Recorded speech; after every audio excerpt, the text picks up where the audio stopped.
Hello students, आज हम class 5th का मैथमेटिक्स का चैप्टर नंबर 4 का एक्सरसाइज 4.2 स्टार्ट करने जा रहे हैं।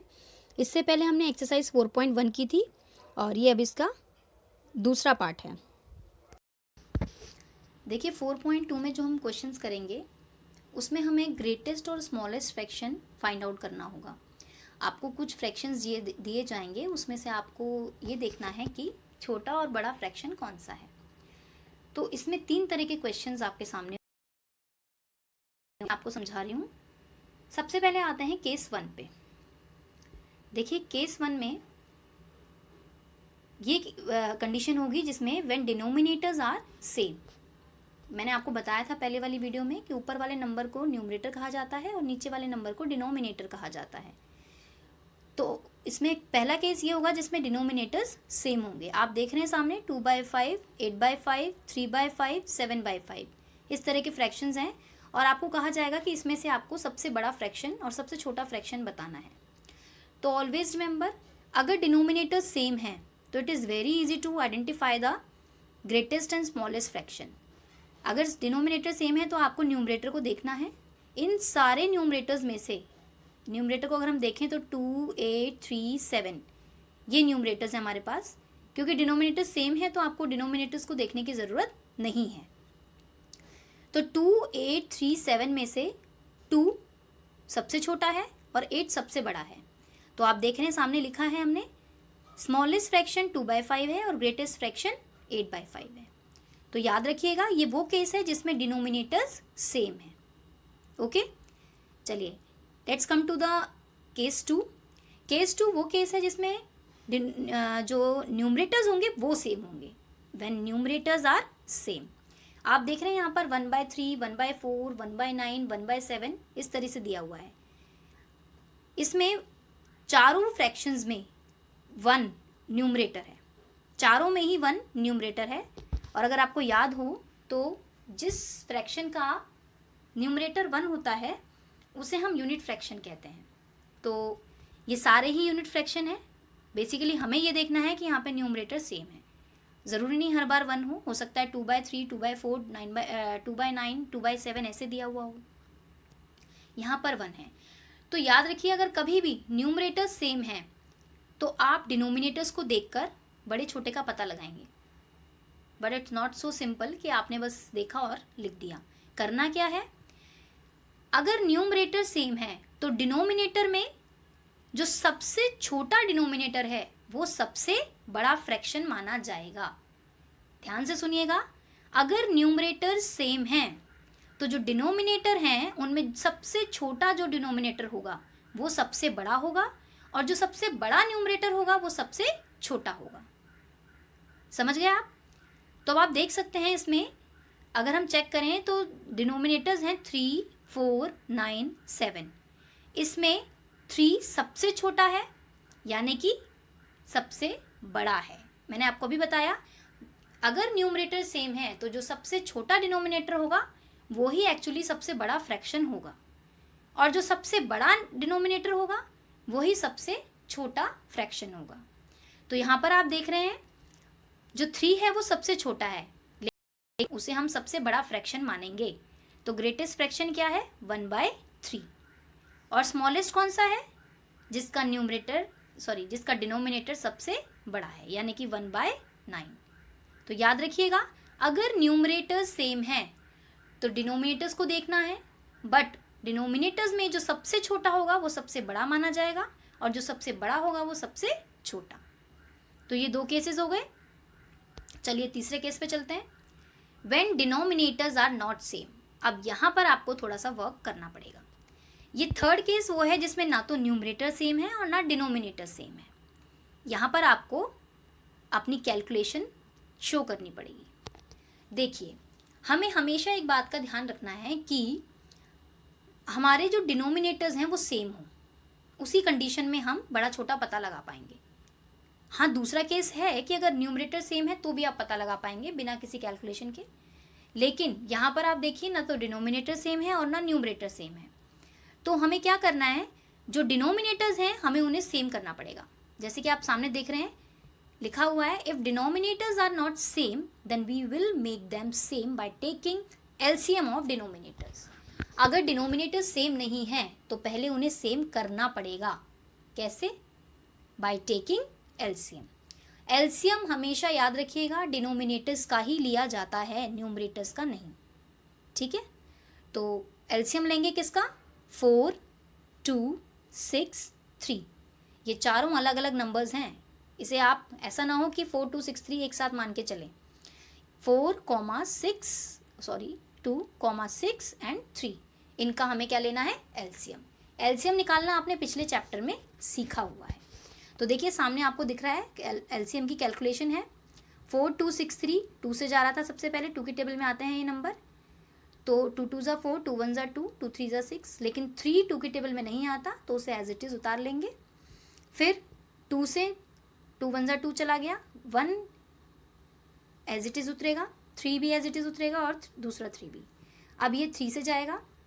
तो इस तरीके से हमारे पास जो नंबर्स आए वो हैं 2 इंटू 2 इंटू 3। इन्हें अगर आप मल्टीप्लाई करेंगे तो आंसर विल बी 12, यानी कि आपका एलसीएम कितना आ गया? 12। अब देखिए कैलकुलेशन आपको कैसे करनी है। हो सकता है आपने ये 4th क्लास में भी किया हो, बट यहाँ पर भी आपको एक बार अच्छे से इसे समझना है फिर से। 4th में भी ये चैप्टर आपका था। सबसे पहले आपने पहला वाला फ्रैक्शन उतारना है 3/4, जैसे कि आप देख रहे हैं नीचे उतरा हुआ है। अब हमेशा याद रखिएगा आपने एलसीएम किसका लिया है? डिनोमिनेटर्स का। जो डिनोमिनेटर है यानी कि यहाँ पर डिनोमिनेटर क्या था? 4। आपको देखना है कि 4 की टेबल में ये जो हमने एलसीएम लिया है ये कब आता है। तो 4 की टेबल में 12 आता है 3 टाइम्स। याद रखिएगा डिनोमिनेटर्स में देखना है आपको कि ये 12 कब आता है, कितने टाइम्स आता है।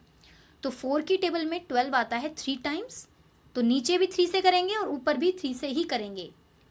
आपको ये बिल्कुल नहीं देखना कि 3 की टेबल में 12 कब आता है, आपको केवल डिनोमिनेटर में देखना था।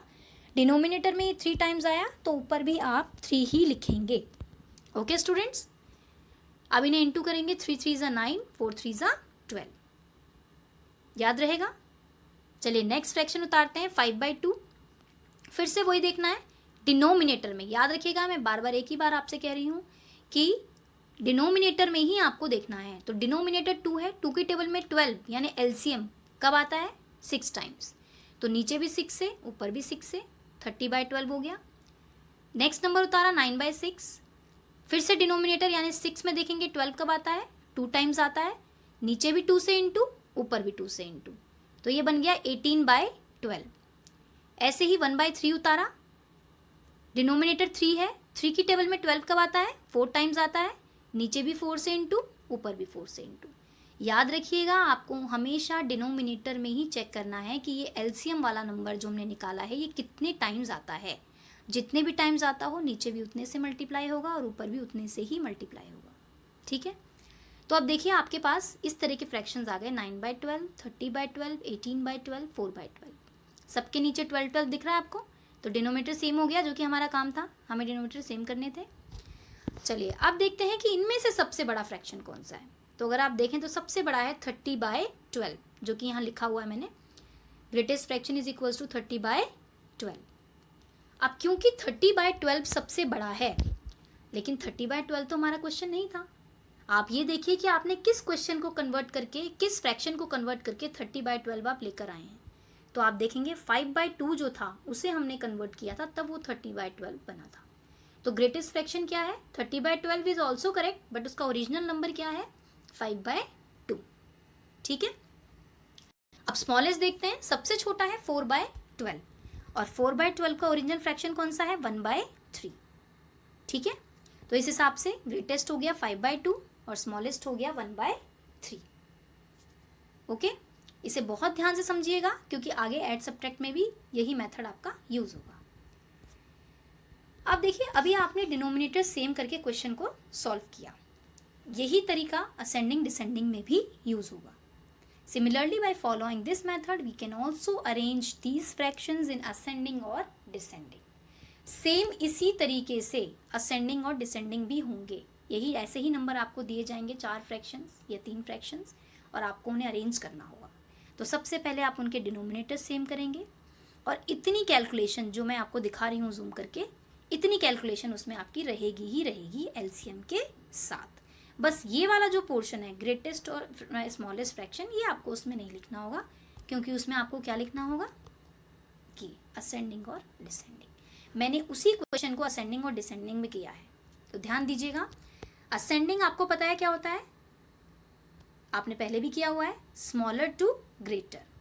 तो देखते हैं इसमें सबसे छोटा कौन सा था, 4/12। तो आप देखिए 4/12 आपको यहाँ भी लिखा हुआ दिख रहा है सबसे छोटा। उससे बड़ा है 9/12, तो यहाँ पे भी 9/12 लिखा है। फिर है 18/12 बड़ा, तो 18/12 आ गया। फिर 30/12 इज द ग्रेटेस्ट फ्रैक्शन, तो सबसे लास्ट में वो आया।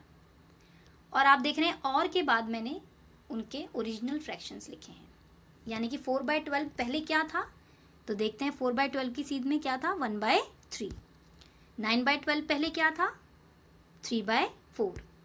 18/12 पहले क्या था, 9/6। 30/12 पहले क्या था, 5/2।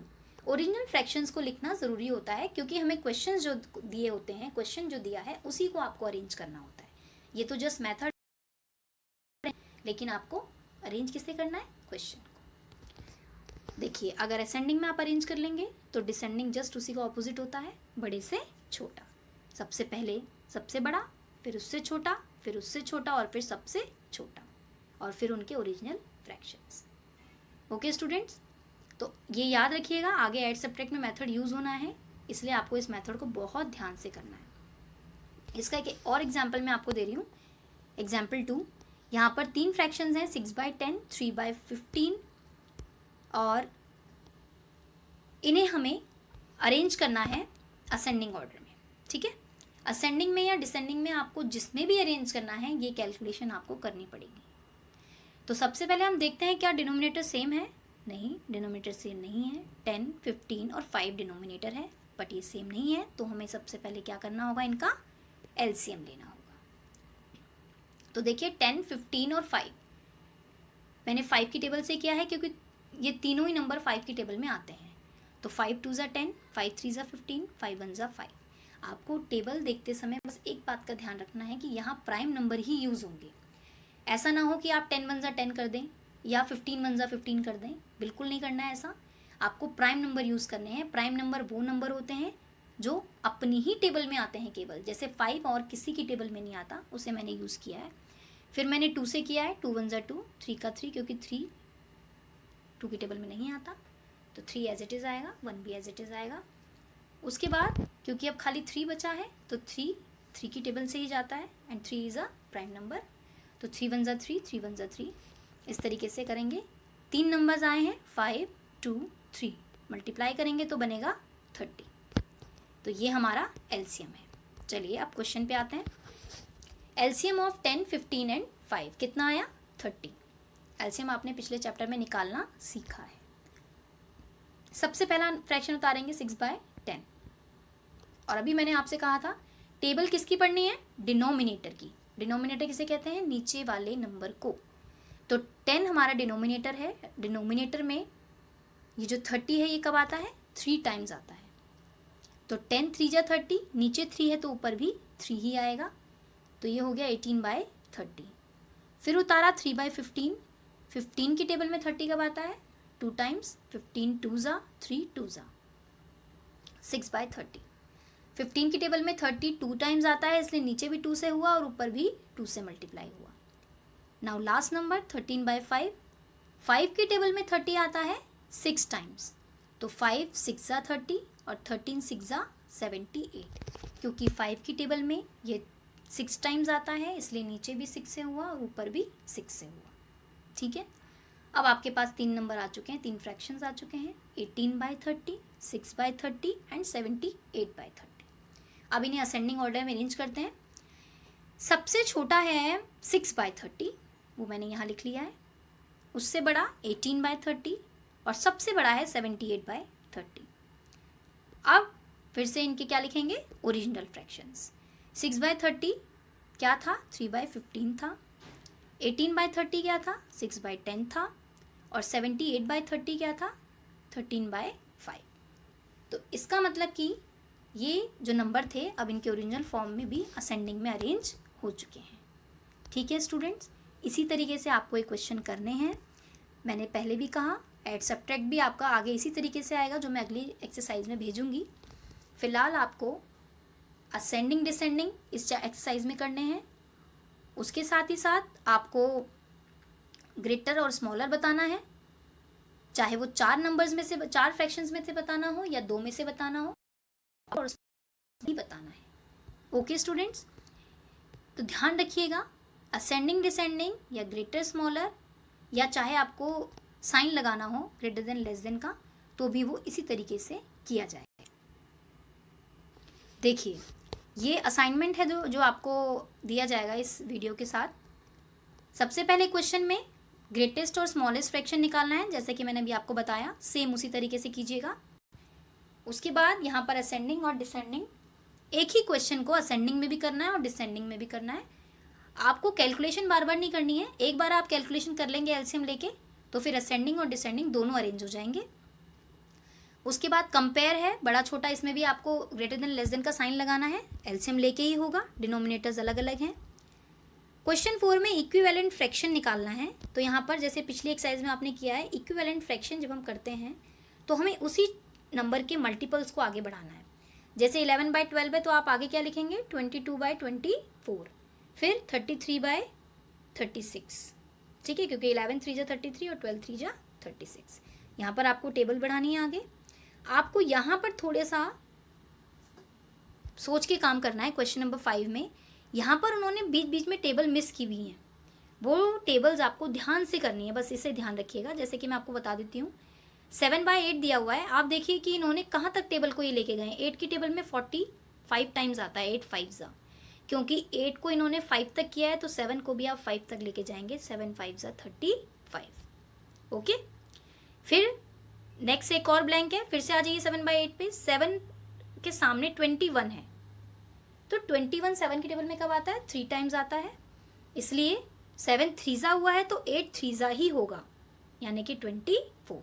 इस तरीके से आपको एक गैप्स फिल करने हैं, तो बहुत ध्यान से कीजिएगा, आप कर पाएंगे इसे इजीली। आपको असाइनमेंट भेजा जा रहा है, वीडियो को ध्यान से देखिएगा, उसके बाद इस असाइनमेंट को कंप्लीट कीजिएगा। ओके स्टूडेंट्स, इतना करने के बाद फिर आपको नेक्स्ट एक्सरसाइज भेजी जाएगी।